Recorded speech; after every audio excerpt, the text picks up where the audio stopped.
রাজবাড়ীতে মিশ্র ফলের বাগানের বিপুল সম্ভাবনা দেখা দিয়েছে। অনেকেই বিদেশি ফলের বাগান করছেন। এখন চাষিরা বলছেন এই ধরনের বাগানে আগ্রহী করা গেলে আমদানির নির্ভরতা অনেকটাই কমে আসবে, বাড়বে স্থানীয় পর্যায়ে কাজের সুযোগও।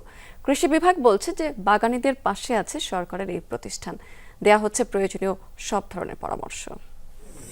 শ্রীলঙ্কা আবারও রপ্তানিতে শীর্ষে।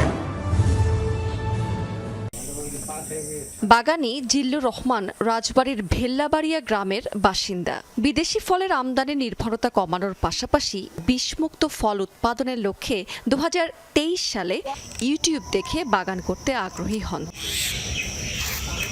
5 বিঘা জমিতে মিশ্র ফলের বাগান করেন তিনি। বর্তমানে 3 বিঘা জমিতে দার্জিলিং, মেন্ডারিন, চায়না জাতের কমলা এবং 1 বিঘায় ভিয়েতনামি জাতের মালটা এবং 16% জমিতে রাশিয়া এবং ইতালির আঙ্গুর চাষ করেন।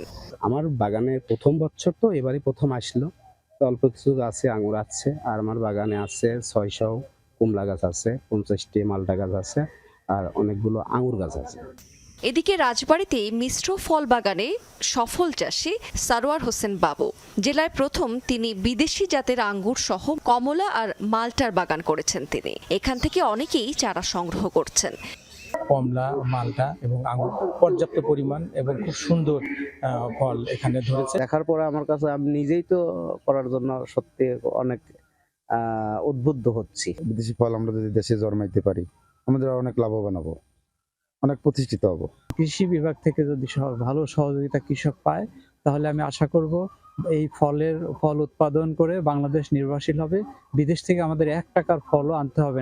কৃষি সম্প্রসারণ অধিদপ্তর বলছে মিশ্র ফল চাষে বাগানীরা বাড়তি সুবিধা পায়। অনেকেই এই ধরনের বাগান করছে, তৈরি হচ্ছে কাজের সুযোগও।